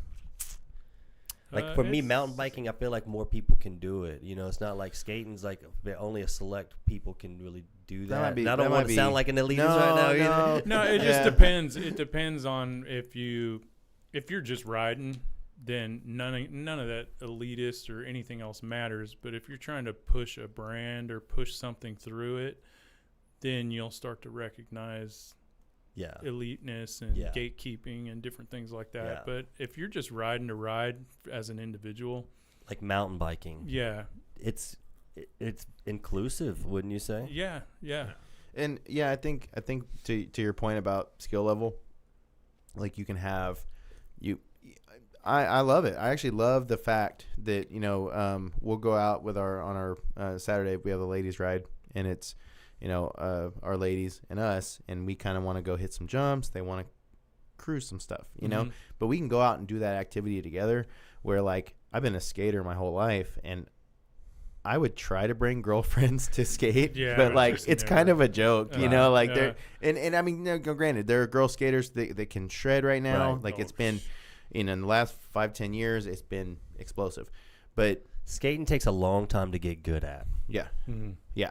And you can go and ride a mountain bike, and you can, if you know how to ride a bike, you can like get down a green trail. Right. Yeah. You can progress a lot faster quicker on a mountain bike. Yeah. Mm-hmm. Skating takes a while to get good at, dude. Mm-hmm. Mm-hmm. Yeah. I guess that's part of it. And jumping bikes too, right? I mean, like you said, your ladies aren't out there jumping. Your ladies are out there cruising, right? So jumping bike takes a long time to get good at, Well, I see a lot of these people on the trails that are really new, and all they want to do is be good at jumping, Mm-hmm. So it's just it's cool. I'm glad this area is so cool for that. Like, because you get expert riders mixing with beginner riders and intermediate. I think it's awesome, dude. Yeah. Mm-hmm. Well, and I think that's one of those things it's tough about the mixture of class, or not, of skill class. That you get this varying level of a mountain where you have your green, your bunny slopes, and you got your black lines, and then there's somewhere in between. But then you get to a point where the black lines just aren't enough for the people that really shred, and like that they're so tame that a black diamond rider can't be challenged. That's where you get into unsanctioned trails. I mean, because you're catering to tourism here, so you can only do so much before people just start getting broke off. San Diego doesn't really have that, so it's like everything that's gnarly is just unsanctioned, and dudes with rakes and shovels and wheelbarrows, and they're just making whatever in those mountains making stuff, until it gets shut down, or sometimes it doesn't. Sometimes that's the only way to get those kind of trails is to go off the beaten path or know somebody that owns some land or something. But once you start breaking necks and you could actually die, then it's like there's some insurance and some suing and all kinds of crazy stuff that gets involved. Is that national forest out there? A lot of it is, and a lot of it's just owned by somebody, and they have like land management watching it. And so there's one particular mountain, Ted Williams out there, where I learned how to do a lot of stuff. That was like the homie hangout spot, but you don't go there unless you know how to ride. And so you're watching YouTube stuff, and you're just like, one day me and my buddy were just like, let's just go out there at like 2 p.m. when nobody's there, and we'll try to figure it out. And that's how we learn. But you didn't want to go in the mornings because all the rippers are there, and it's all over social media. If you can't ride the trails, don't go there, so you're like, oh shoot, this is intimidating. So how do we learn how to ride these trails? Well, let's just go when nobody's there. And all that stuff's illegal, but the land management, there's all this back and forth about it, but the land management is like, just stop building, leave everything the way it is. You guys can maintain it, but but then people go out there that change the jumps or dig new jumps, and then you go back to Facebook and they're like, who's building stuff out here? You're gonna get us kicked out. We're not gonna be able to ride here anymore. So there's just a lot of politics there with the cool stuff to ride. Yeah. It's different beast over and there. I think one of the things that was like riding Northwest Arkansas trails and then going riding San Diego was like there is a level of safety that Northwest Arkansas tries to insert towards the tourist type of riding. But like there are some spots at Ted's where you just like come up on something and then it's just like, whoa, what is this? Like there's no warning. There's no, like so there's ruts like this big. You'll come off a drop and you're like, there's a rut this big, and you're either go in it or you figure out how not to go in it, but you're already in the air, and you're just like, so it's DIY. It's there's no like science behind building some of that stuff, and how the water is going to affect it. It's just a bunch of dudes going for it, and you figure out how to ride it. I'm curious about Texas and mountain biking. Like what is there? Like I know, honestly, all I know is Spider. Like all I know is Spider Mountain, and I know nothing else. Yeah, and there's a R something. Reveille Ranch. Yeah. Yes. R. Okay. R. Yeah. And Reveille Ranch has been around for a long time. Okay. It's been big in like. But they got jumps. They have jumps. And jump stuff. line. You been out there? Oh yeah. Yeah. Okay. Dude, it's good. Okay. Good. They're like mountain bike dirt jumps. Yeah. Oh. Yeah. They're built by former BMXers that ride mountain bikes, and there we go. they run well. Okay. Yeah, it's windy out there a lot, but dude, because it's windy because it's exposed. it's open, it's right? exposed, yeah. But it's dude, the dirt's pretty out there. That part of Texas is beautiful. Yeah, it's like red, right? Yeah, like, dude, it's killer. That's lovely. It's a good place. That's lovely. Houston, I rode at Anthills, and it's the sketchiest. There's no elevation, but dude, they I build. love the name. They build the Tight. most janky stuff. Shout out Anthills. But if anybody's ever ridden mountain bikes in Houston, they know about this place. And like, dude, there's dudes there that rip. Like, and honestly, like that place got me ready. Like I was kind of getting back into riding. That's great. And like, kind of like you, I was like, "Where's the jumps at?" Like I was riding mountain bikes. Straight up, I like got a bike. I was but like, where are the jumps? I was riding a little bit. I was like, "Okay, where are the fucking jumps though?" There were some big jumps at Anthills. Dude, the Anthills has got some sketchy And stuff. all hand Okay. dug. Yeah. Love Have it. you been back there to ride after Not being here? since I've moved here, I haven't been. But every time I go back to Texas, I don't bring a bike anymore. Unless I go to, right. I did go back to Reveille. If I go there, like that place is. You'll go there. It's Okay. sick, dude. Yeah. Yeah. Okay. We went and rode a little bit that time we went back to pick up the bike. Correct. If I go back went now, and it's rode mainly Anthills with a my bit. family and just going to see for friends family. and family. Yeah. I don't- And then you go to Spider too. One of the things I thought was I found this out that like as a young kid owns Spider. Like it's like That's a station you're thinking of, actually. okay. There's a new one called Station Mountain. Okay, yeah, that must be what I'm Yeah. thinking of. But like a young kid, like went to started a mountain bike Mhm. park. Yeah. Okay, yeah. Well, was it any good? It's cool. I'm curious. It's cool. It's cool. Yeah, it's Okay. cool. Kid's done a good job. Okay, good. Yeah. Does he have some work to do? Kid's done a good job. He's a young Okay. kid. You Yeah. know, he's done well.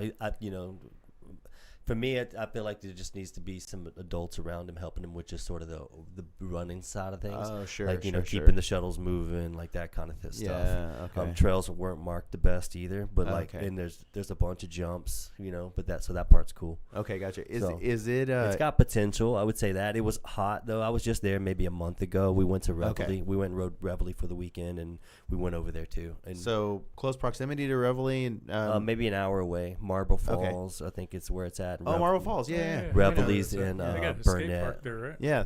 Right. Yeah, it's pretty, dude. I mean, it's, that part of Texas is awesome. Yeah. Yeah. But back to what you were saying earlier with the blacks, like Yes. I think it's hard to cater to the expert riders, because you do have to build the gnarly stuff that people that shouldn't be riding it have access to. Like Yeah. most of the gnarly trails have squirrel catchers, but Squirrel for some catchers, yeah. reason, dude, these beginner riders don't have that. I shouldn't do it, like Or they get don't it. I know don't- what a squirrel catcher is. They Like, just see it and think that I should just do I it. don't understand it because as an That's a great experienced point. rider, I can ride up to something and be like, nope. Nope. Mhm. Yep. So Yeah. I don't understand some of these riders that don't do that. But like Yeah. the Bridges Out is Bridges a good out, example, bro. right? Thank you. Right. Thank And you. they Yeah. also the other problem with building that stuff is that nobody rides it.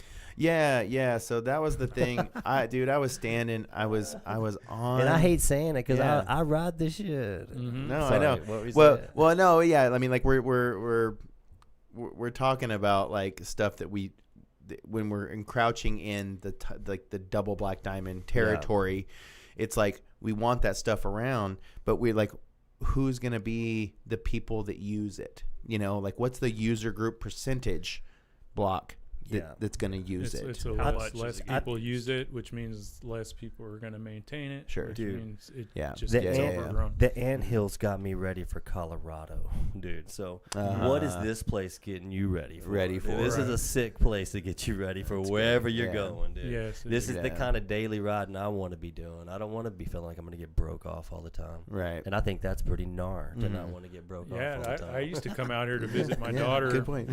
I used to come out here to visit my daughter, and my girlfriend and I would bring our bikes, and we'd stay here for 2 or 3 weeks, and I'd go, man, I'm gonna suck when I go back because all this stuff is just so Good. perfect, right? And then I'm gonna go back to all this rut, janky stuff that's just gnarly to ride, and I was better.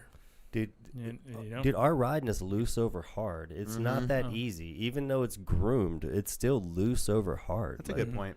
Like Yeah. it's Good still point. easy to eat shit out here. Yeah. Like a lot of Yeah. people come out here, they're like, this stuff's hard to ride. Yeah. Mhm. Yeah.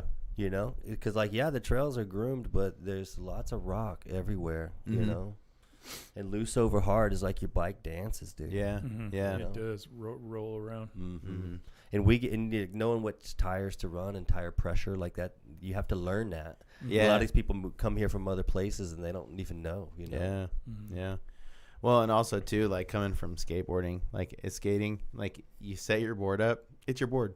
Yeah. Like that's the board. You can It's the ride it board. anywhere. It's, on it's the board concrete. anywhere. But like when you like get into mountain biking, you realize that like there's like setup and like setup preferences and like, you know, there's you know, even geometry versus travel.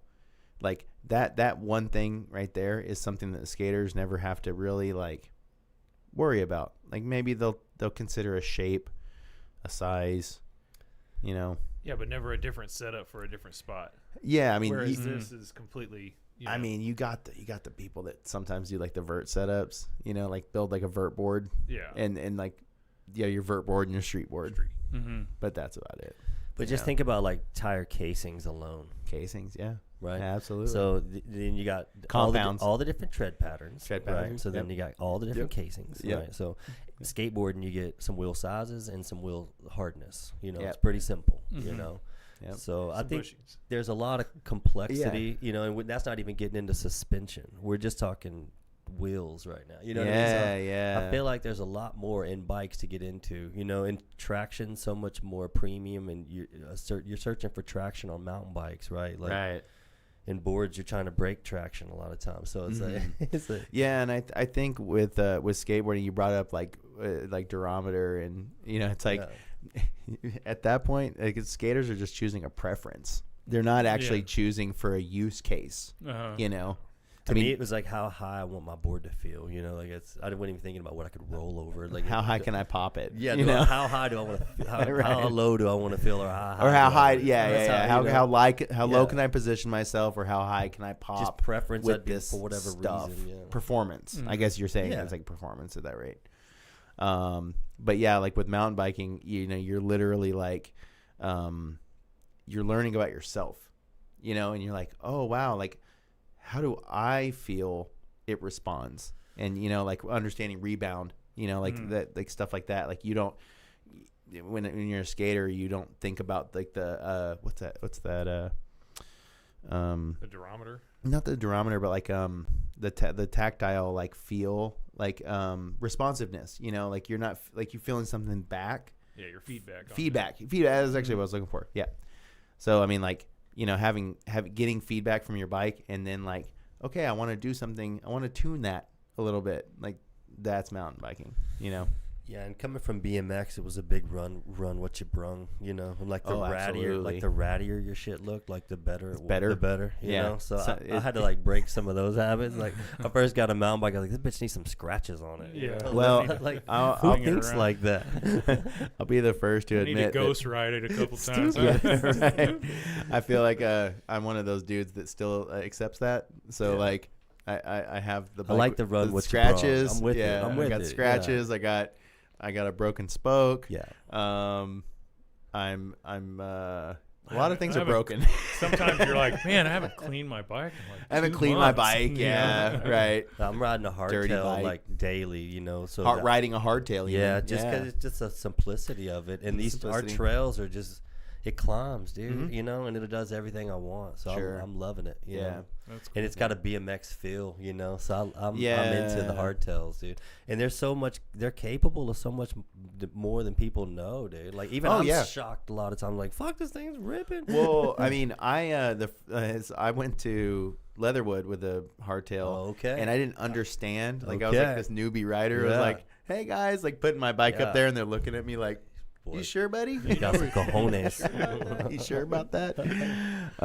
But then I just didn't realize like the difference, you know. And so like I rode like a good first 2 years of my life on a hardtail, and just didn't know the difference. I had to teach you a lot. Oh, I started out on a hardtail. And dude. Even up here, you do learn a lot. I still had my hardtail. I was riding it all the time and did the same thing. Went out with them. Brandon's like, "Yeah, go out to Leatherwood." It's like, well, if you're on the hardtail. Yeah, I'm coming with my hardtail. Yeah, he had like these like fat bike tires on there. Fat bike tires, yeah. A little cushion.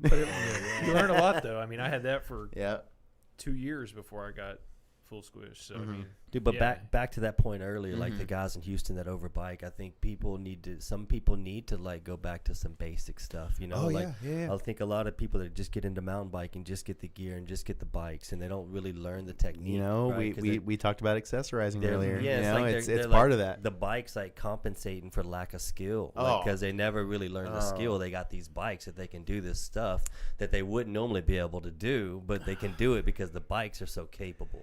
Right, you know, and I don't know that that's a good thing. I'm sure it's a good thing for fun, but it goes back to that. That's why you got to make squirrel catchers, you know. Because they get this false confidence too. Like, man, I can do all this stuff. I can rip. I can. And they are doing well for like, you know, and that should be celebrated. But at the same time, it's like some of those guys should just go back and get a hardtail and like, you know, get back to some basics. Learn the fundamentals. Basics. Yeah. Learn the That's why I'm back on my hardtail, because I want to get back to some basics.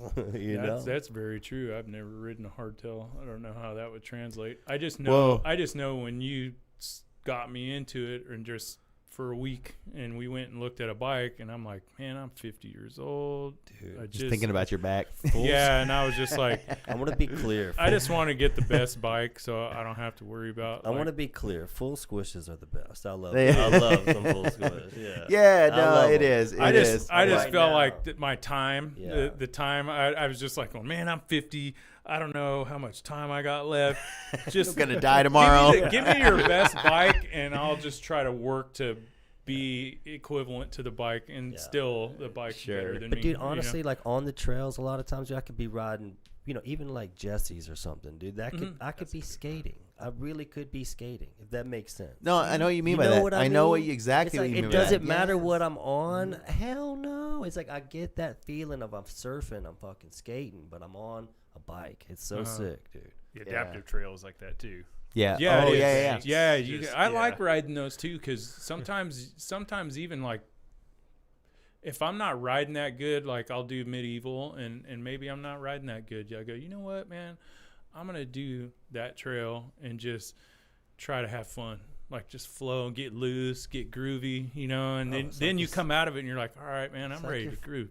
That's what I'm saying. Like you could be skating, like it's that same exact feeling. Yeah. It's so sick.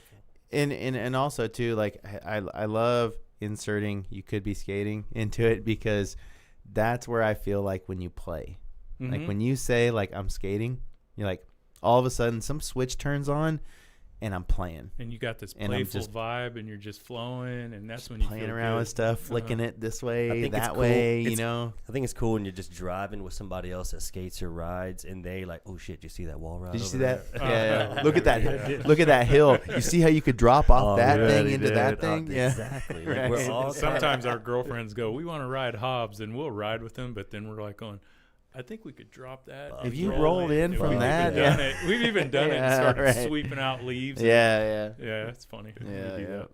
Yeah, that's just cool when, you know, I think we all kind of find each other for, you know, because we can only relate to each other. It's so, like, because at the end of the day, we're just like these, like, we're not normal. Yeah. And we're like these, like, you know, like park rats, like where we never stop being those teenage kids that were just trying to like take your skateboard or your BMX to like a spot, and like, I'm just gonna ride this. I'm gonna put a board up against this and I'm going to jump it.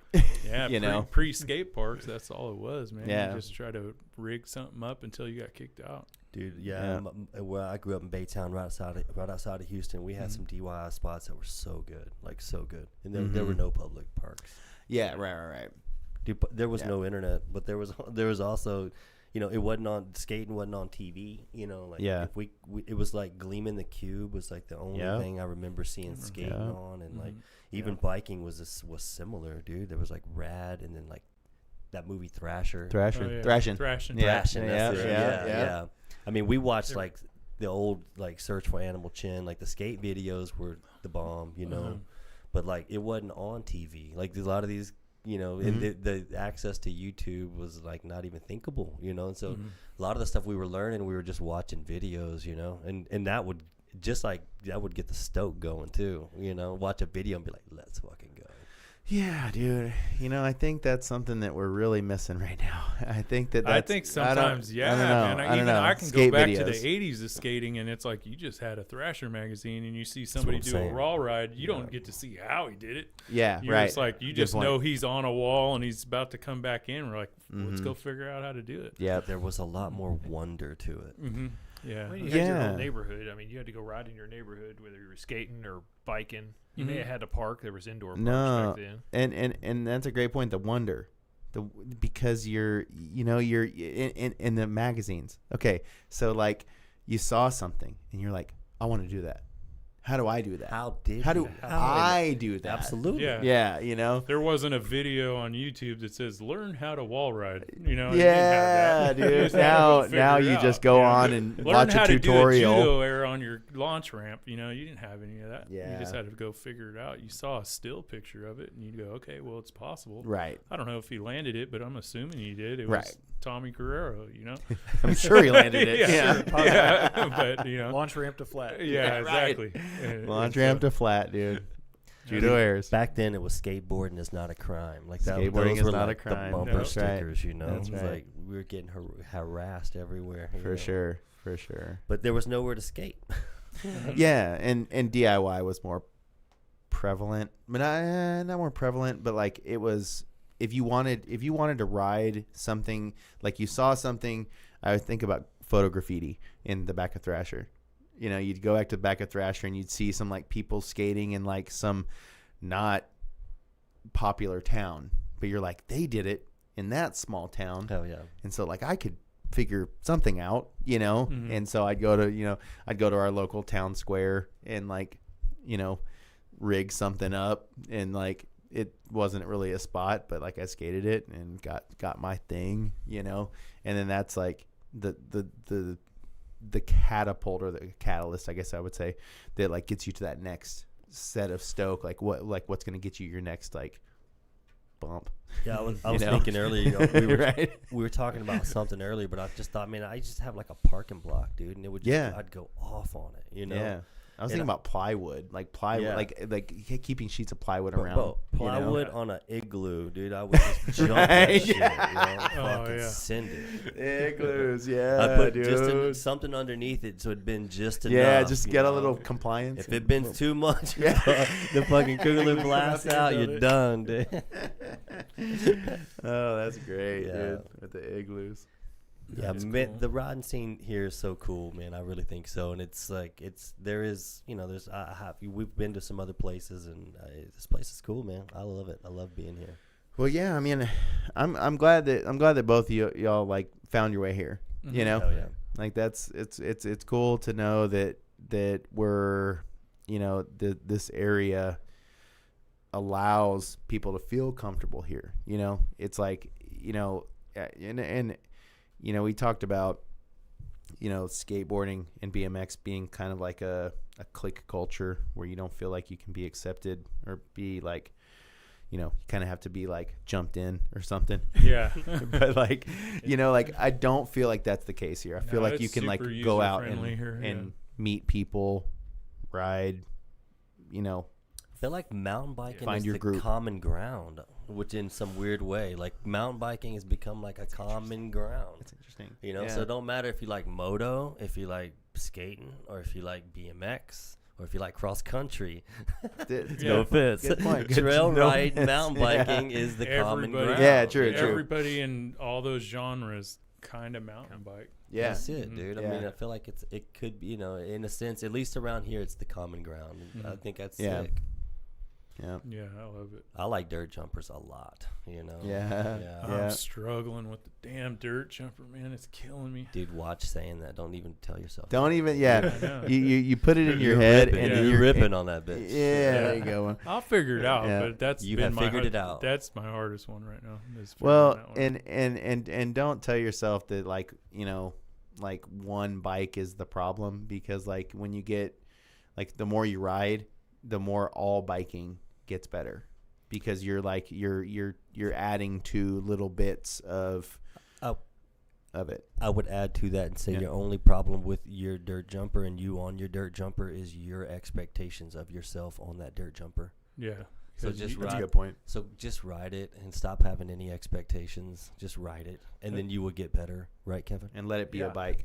Yeah, I think that's good advice, because Yeah. yeah, But because no, it helps you across the you board, you though. get to a certain level on your mountain bike, and then you're like, I'm going to take this dirt jumper to the rail yard, And I'm going to you- be you exactly the can't- same. Yeah. Yeah, and I'm gonna be, and you're not. And Mason made a good point today. He's like, because he's like, for him, he doesn't particularly like DJs either, because the wheelbase is so short, and he feels, and we were both saying it feels like the front tire is more under you instead of in front of you. Well, that can be a benefit for some things. So like for instance, like when doing tricks, like I was talking about how it's a lot easier for me to do tricks on a dirt jumper. Real quick, Mason Yeah. has a moto background, Yeah. Right. so So- Mason's gonna right. feel more comfortable on a full squish. Absolutely. Uh-huh. Absolutely. Period. And he's Mhm. gonna And shorter wheelbase is better for jumping.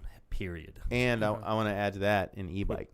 So an e-bike Yeah, plus because he likes the motor feel, because Yeah. he comes from And- a moto background. and the weight.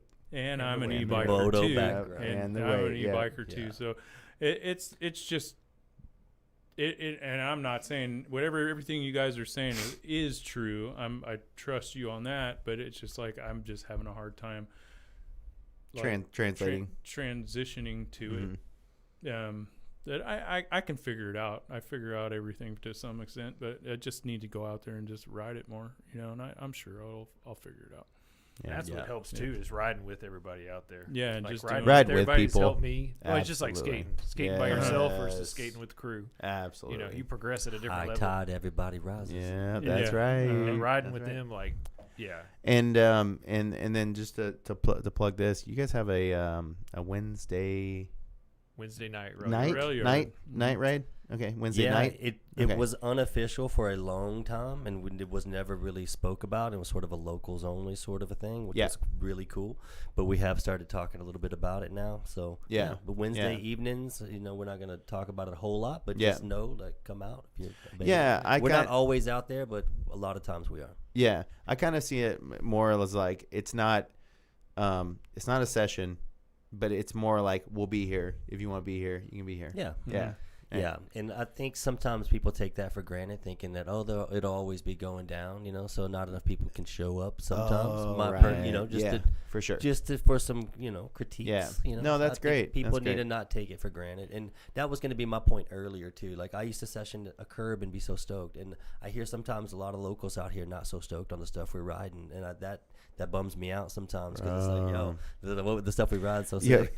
We are literally riding world class Yes. features on the daily. Yes, but and you hear we need this and we could use that, but if we only had this and if we could hit, so just to speak to that a little bit, dude, for me, it's like That's a great point, I'm dude. very grateful Yeah. for what we have to Oh, ride yeah, here, man. and it Yeah. is world class, dude, and I'm very thankful. Yeah. We live in a city that has an entire department to take care of things. Yeah. Yeah, like Dude, I and said. to your point, in Houston, if you build a roller, people call the cops. Yeah. It's a roller. It's It's a roller. The cops. It's amazing. So I That's moved here and great, saw some dude. jumps by the street. I'm like, oh, it's on. Yeah, you're Yeah. like, you just put the jumps like on. on the The street. jump, there's no Okay. sidewalk. You have to Remember- jump remember over the there sidewalk. by Mama Bear, they had those big jumps Yeah. right by the street. And I'm Uh-huh. like, well, look at this place is sick, Yeah. dude. Yeah.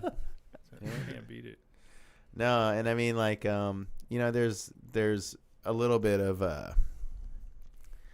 I've brought this up in criticism of myself, where it's so accessible to go ride that you may not, because like you said, it's like you take it for granted. It's just there. It's just going to be there tomorrow. So it's hard when you get in the business too now, because I'm kind of in the bike business now. Sure, So absolutely. it's easy to justify. Well, I did some biking shit today, but I didn't do any for me. You actually I didn't do nothing for me. Yeah. So I got to remember to do stuff for me, dude. Sure. Like, that's why I moved out here. Like, yeah, and also that's why you have a bike business. You know, it's like and I still want to be fun, and you know, want people to want to come in and say, this dude's all burnt out, no ride no more. Yeah. Yeah, you want people to know that, like, that, you know, if they're coming in for like that connection, you know, it's like, you know, you saw me at a spot, you know, shred it. I mean, to me, like, riding's it's something I've done since I was a kid, dude. I started racing bikes when I was 5. Dude, I was like, it's a long time, you know. So to me, in your riding style, like, how much you care about it should show, you know. So if you're a ripper, I feel like you probably love this shit, you know, and you probably have loved it for a long time, you know. And I feel like a lot of the rippers are cool dudes, you know. They're going to be real down to earth and humble, a lot of them, you know. And it's the guys that are compensating normally that aren't that cool. Yeah. Well, and I guess this is just like a evaluation of the scene, but like when you have rippers, that means that you've fostered a scene for so long that they became rippers. Absolutely. You know? Like you got rippers because of the scene being so robust, you know. I've heard this for a while around here, like the kid rippers are like, you know, gun ho, and then they turn 16 and get a license and start chasing girls. Yeah. And then it's over. It's the same thing.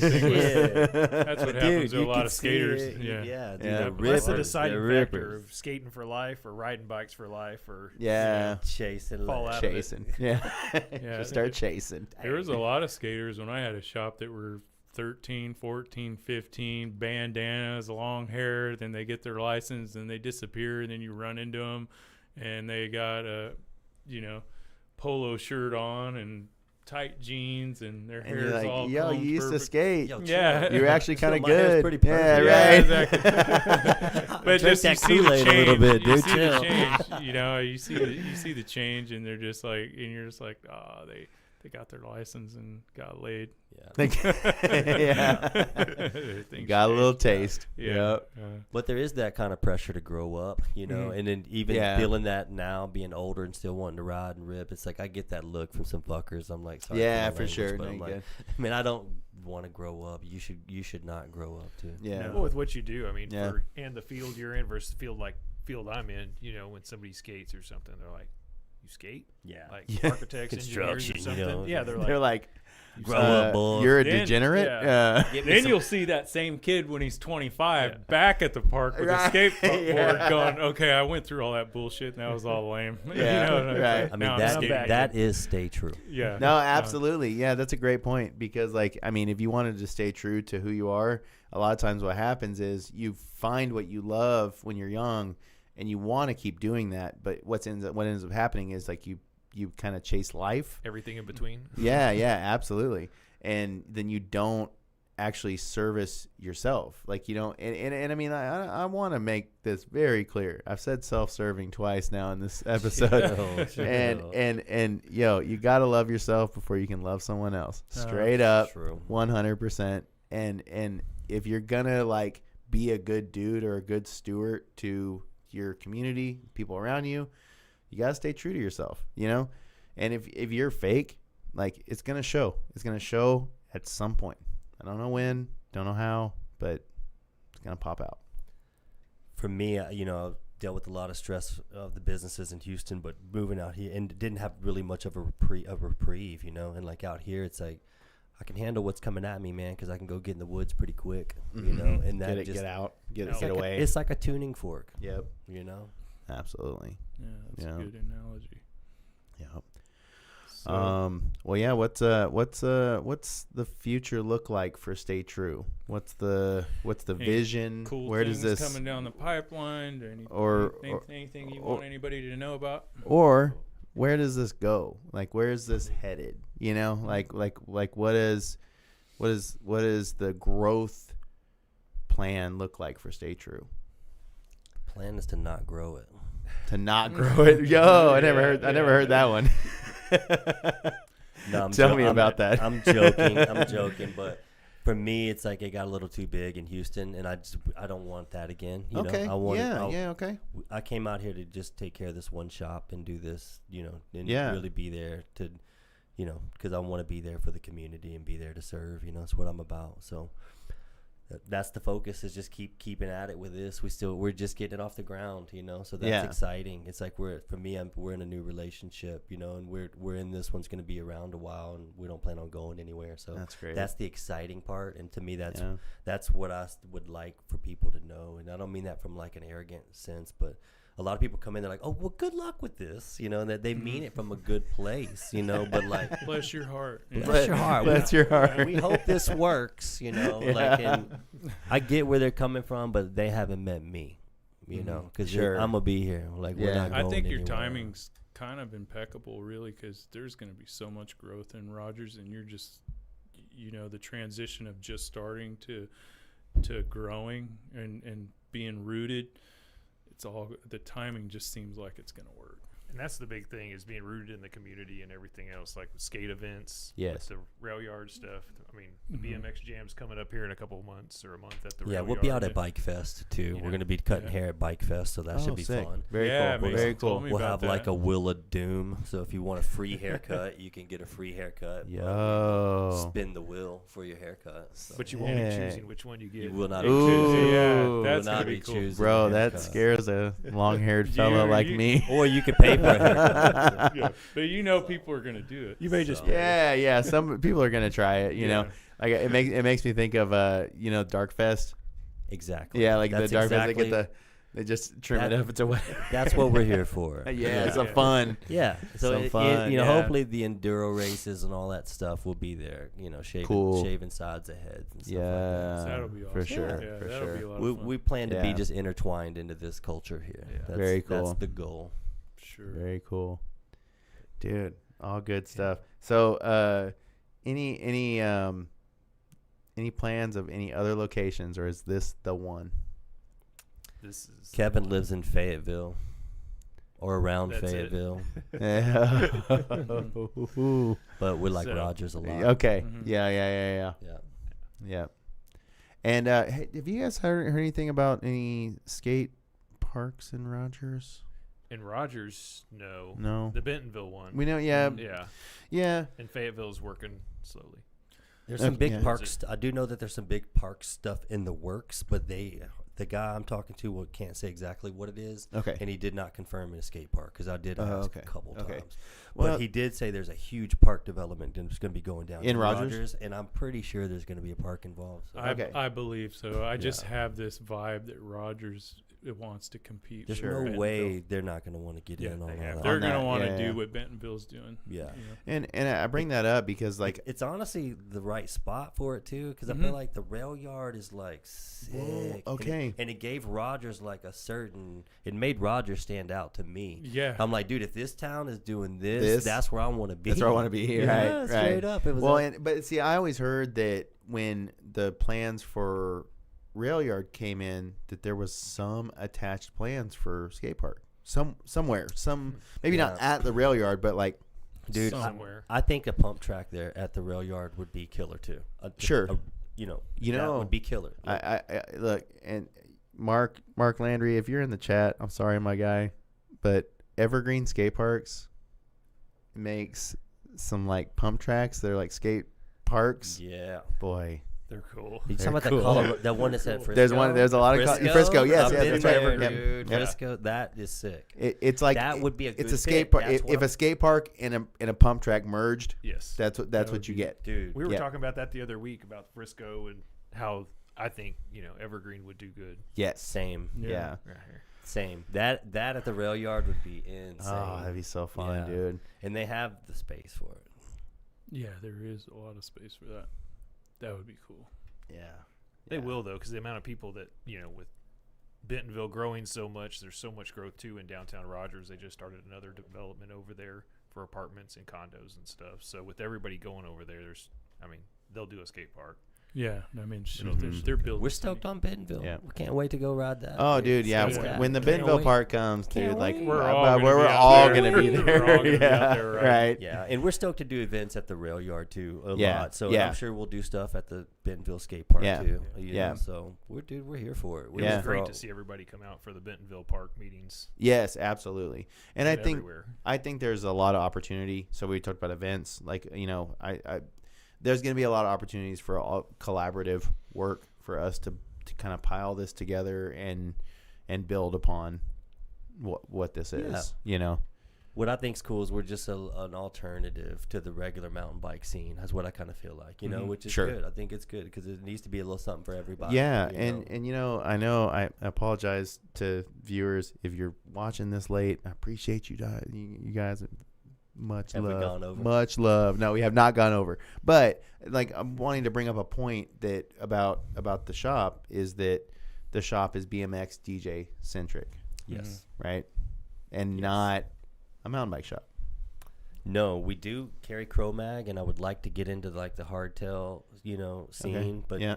just stay in that lane if we do some gears on bikes. Yeah. If we do some gears. I like that Because angle. I feel Yeah. like the mountain bike, Yeah. dude, there's good shops. There here, is, absolutely. dude. No, and we're absolutely. not trying to compete with those good shops. I mean, No, I appreciate that. I Yeah. appreciate that viewpoint. straight up. I Yeah. mean, I take the my- rail yards.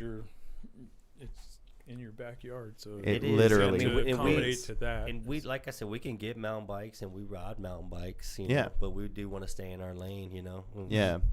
Well, I think it's cool to offer something that's not like round. Like it's not Yeah, like it's commonplace, you There know? you go. And thankfully, because of the hair side of things, we can kind of do something a little different, and be willing to try something a little different, Yeah. Right. I think it's great to not reinvent the wheel, but then have something different.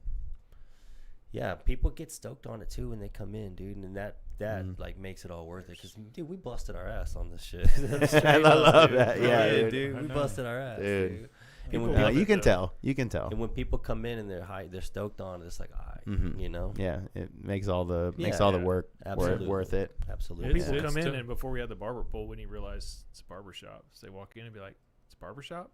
They're stoked Yeah. on the store, then they see Bike it's a shop? barber shop, and they're like, damn, it's like, Yeah. Can I get my haircut? And then you got like a bike mechanic shop on the other Like, side. damn, man, It's work on kinda my cool. shit. It's That Yeah. was sort of the vision. Was like, No. how cool would it be to be able to sit there and get chopped up and like And talk, get to your the bike. Talk bikes. like Yeah. talk to the mechanic too. Yeah. like, And talk about bikes. absolutely. Yeah. that, Yeah. And then me cutting hair, dude. Selfishly, I don't want to talk about like oil and gas shit. and That's a Walmart great- that's a shit, great bro. I Yeah. want to talk about like fucking bike Yeah, shit. bike stuff. Yeah, skate dude. shit. Totally, dude. Totally. So selfishly. No, yeah, I love it. I love it. All right. So final question, selfish question. Can you cut long hair? I owned a salon. Bro, you did? Yeah. For real? Vidal Sassoon trained. Really? Yeah. You gonna touch this stuff up here? Got You you, gonna, you brother. gonna touch these logs? Got you. Bro, Won't I'm even ready. I'm Won't ready. even break out the clippers. It'll be all scissors. for you. Dude, chop me Gotcha.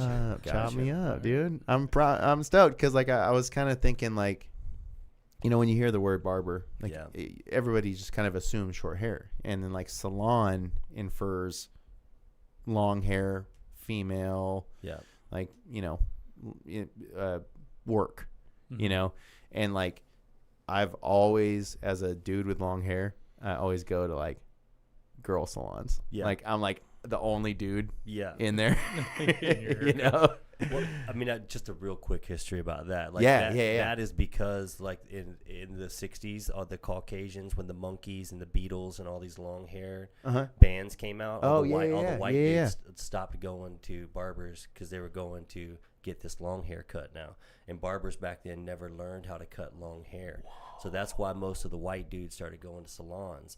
Fast forward to the show Mad Men. Do you remember when that Yeah. came out? Yeah. Well, dudes, that show had all these cropped cuts, right? So all these like barbered style cuts. So that's, I believe, when barbering kind of had like a resurgence, because a lot of these white dudes were going into salons and being like, "Yo, can you fade me up?" And these chicks are like, "No." Dude, that's so then crazy. So then they're going to the barber shops. They're like, "Yo, can you cut the top?" And they're like, "No." So that we're not you trained. gotta- We're you not gotta get trained two- in that. You got to yeah. get two appointments going. You're like, Yeah, can right. you fade me up, and then It's after a that, I gotta separate go over here appointment. Yeah. and get the top trimmed up. So that's what we opened up our shop, and Wow. we opened our shop in Houston. It was called Cutthroat, and it killed it, dude. Because Wow. we knew how to cut, long hair and short hair, and we knew how to use clippers and scissors, and that was 12 years ago. And dude, we opened up Cutthroat right when Instagram was taking off, and it blew up, dude. Oh, Yeah. so was Cutthroat really like a social Barber shop, like yeah, centric? yeah. But just Cool. just at that time when barbering was taking off too. Yeah. Yeah, and when I lived in Pacific Beach, California, man, there was like probably 8 to 10 of them just on that one strip. Barber shops or salons or Barber shops. Yeah, where it's like, because over there you're like in a beach town, so it's like Yeah. the whole front end opens up like Yeah. a roll up, and they got hip hop I was music just talking with big about that speakers and earlier. I was test driving some cars with my wife, and if you notice, all dealerships are around the same area too, stuff. and Sure. like Yeah, barbershops yeah. and salons do that too. That way, people know you can go to that area and get a cut. To get Mm. That's the right. cut. Yeah, Oh, it's that simple. interesting. Yeah. But it's very competitive like that. Like, you Yeah, got to be it good. Dude. was. You better, It's you better almost stand out. overwhelming. I'm You like, better where do I get stand my out, haircut? yo. Yeah, it's like, yeah. I don't know. I feel the same way. Like when I go and like search for something, I'm like, I don't know what to do. No, know. But then that actually kind of means that if you're good, then you're like, well, I know where I'm going. Mhm. Yeah. Going to my guy. Dude, when I You first started, like moving out here, I'm rebuilding a clientele. Dude, I had a clientele for years. In Oh, Houston. you had a so I'm book. like starting Yeah. over, right? Yeah. But I don't have a social media personally because I'm not into it. Yeah. So Same. I'm back to the basics of like just cutting your hair badass so you go tell everybody. So everybody You know, knows. Yeah. dude. No, that's great. Yeah, so it to me, it's been cool to get back to some basic stuff and like not forget who I am, Well, and I can even say that, like, you're just talking about like, kind of the kind of atmosphere you're trying to create. And I've told bikers and skaters like, yo, you need to go to this place because it's like our people, like if you want to get your hair cut, you go to our people. That's cool because it makes sense.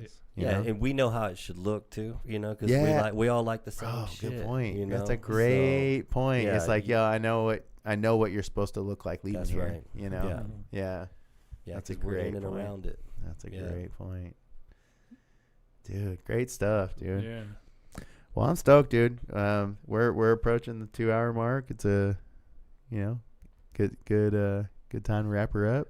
Absolutely, Yeah. this has been a pleasure. Yeah, I feel like I know you guys very well now. Yeah. Appreciate coming having us in. Yeah. For sure. We'll tell you all the stuff you don't want to know next time. There we Yeah. go. There we go. Yeah, next time. Yeah, we'll have you back, because like, You can tell us the if show it ain't really stopping. or something. yeah. But yeah, the whole point of the show is to like tell the story of Arkansas, and even though y'all are a new part of the story, Mm-hmm. it's still a part of the story. Yeah. Mm-hmm. Yeah, I used to joke in Houston and tell people there, like, you got here as quick as you could, But I feel that, and I'm like, man, I got here as quick as I could. Dude, great. It took me a while, but I got here That's as quick great. as I could. Took a long And time. honestly, like, I want to say this, like, it instantly feels like home to me. That's like, and great. that's been killer, That's Yeah. great. And the riding brought us out here, but it's all the other stuff that's keeping us here. Mm-hmm. Yeah. It's just a different world, man. If Sick. everybody's cool, there's just It's sick. there's the vibing. It's just, and you can do so much stuff. You and I talked about it. And it just so many.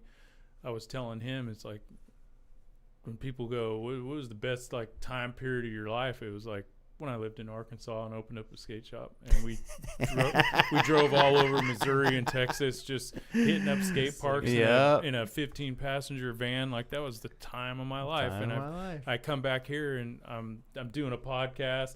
I wouldn't be doing this stuff in Sacramento or San Diego or any of that. Well, It's that's like, what came up for me. I was like, dude, now's the time of our lives, dude. Yeah, Like, it's- straight again, up. we're Straight back at it, up. right? I'm back back at it. to enjoying Straight myself up, like dude. I Yep. did before. Now. As soon as Yeah, I went dude. back to California, I was working 12 hours a Shit day sucks. and not doing shit. And now I do I'm know. here. I absolutely know. Yeah, now I'm Oh, here and I'm man. having fun again. So That's great. it's a great place to Dude, great. All right, well, great having y'all. Thanks for Yeah. having us, man. Dude. be. Pleasure, Enjoyed man. it. Pleasure. We'll see you on the next one. Awesome. Yeah. Sounds Yeah. good. Hopefully. Yeah. Yeah, we'll have you back. We'll have you Yeah. back. Cool. Later, y'all. Later. Later.